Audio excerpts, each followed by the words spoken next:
All right, second rate cut. Let's talk about it on Today in Mortgages.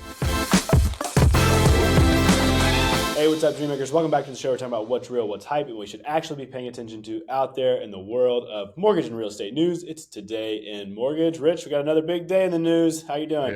Yeah, we just got a 25 basis point Fed rate cut. Yeah, Just we're announced, hot off the press. hot off the press. We're recording a little bit later today to be able to talk about that and some predictions that were made for it. Rich, let's start with talking about kind of what we left off on Tuesday with anticipating this rate cut. And we're looking at an article real quick from CNBC that says mortgage rates surge higher on Trump victory, causing housing stocks to fall. So we had talked about previously after the rate cut in September that we've actually seen a higher mortgage interest rate. And now post Trump victory, we saw a little bit of a bump yesterday at the beginning of the day. But talk to us about where we're at right now after that election on Tuesday night. Geez, where do we start, Michael? Because there's a lot of chainsaws being juggled right now.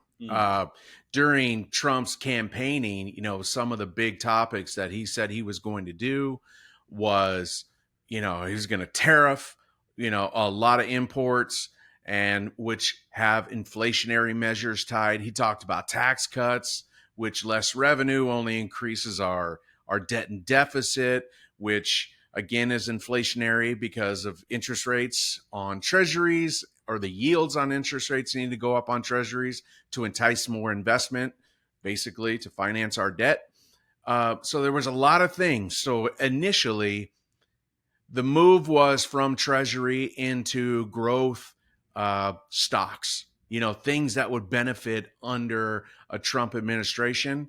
And so that's what you saw. You saw the stock market just go crazy. And then you saw, the 10-year treasury yields rise. And, that's bad for interest rates. So, it was a confusing day for sure. And it leveled out a little bit by the end of the day. And today we're doing okay. But listen, those things still exist. Now the markets are just wondering how the administration's policies are really going to affect the economy. Yeah, and the timing of this rate cut was a little awkward with it coming right after the election. So, Rich, talk to me real fast about how that election either did or did not play into this decision, and if there was any thought that the Fed might have changed. I don't think so.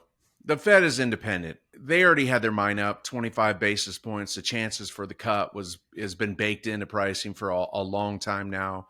So it's just something because, they're talking about maintaining jobs while still keeping, inflation under control. And that seems to have happened so far. So the cut was called for. Yeah, and we've obviously had some of those light job reports recently. There was a lot of reasons for that in the past month.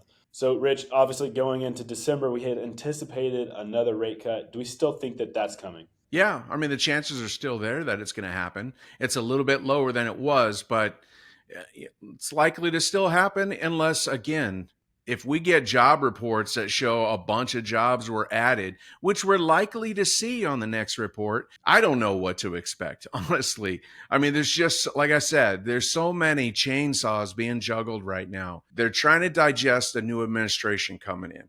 But we're going to have to see what comes. But you saw, Michael, the housing stocks for builders.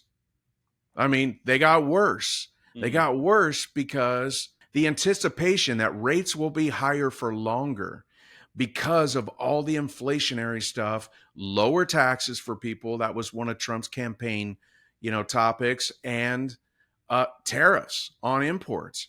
All of those are inflationary.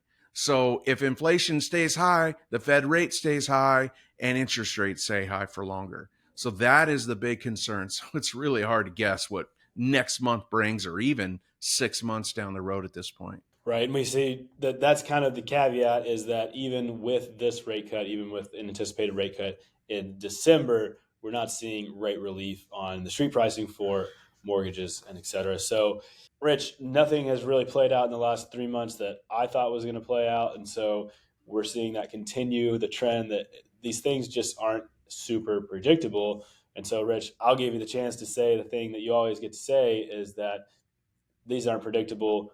what should we as consumers, what should we as mortgage professionals be doing during this season? Prepare. Yeah. Just prepare. If you're an originator in this business, you're talking to your clients every day. Clients that you did purchase loans for at higher interest rates 12, 18 months ago, you're preparing them for a refinance to get their payment savings down or up and their overall payment down. You're preparing them. You're talking to them. You're talking about some of the equity that's available out for your clients that have been your client for a while and got a mortgage a while back or bought a home a while back. There's a lot of equity out there that can be used in their favor to, pay off some debt, some higher interest rate debt. There's lots of great things that we could be doing with our clients. But the idea is, man, just keep your arms around your clients. Well, Rich, it's an interesting time no matter how you look at it. And so we're just going to have to wait and see. I feel like, we keep waiting on these answers, keep waiting. But, things will settle. Things will kind of re-regulate into a new normal. We have a new administration coming into some rate cuts. And the market, I feel like, is maybe hedging on these things. As more information comes our way, these things will even out. So, Rich, any final words on this? Yeah, President Trump got the popular vote.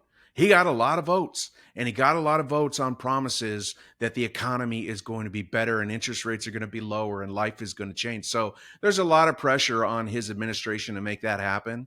So we'll just wait and see. Wait and see, we will, Rich. Well, thanks so much for making us smart on this and everything else. We appreciate you, and I appreciate everyone out there watching and listening wherever you are. We'll see you next time on Today in Mortgages.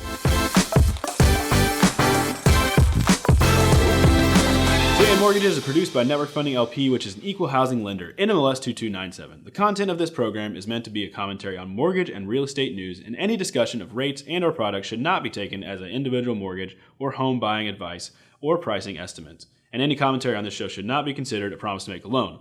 All applicants for a loan must qualify, and you should consult a professional regarding your individual loan scenarios for your financial situation. Visit our website at nflp.com/licenses for all state licensing and other legal information.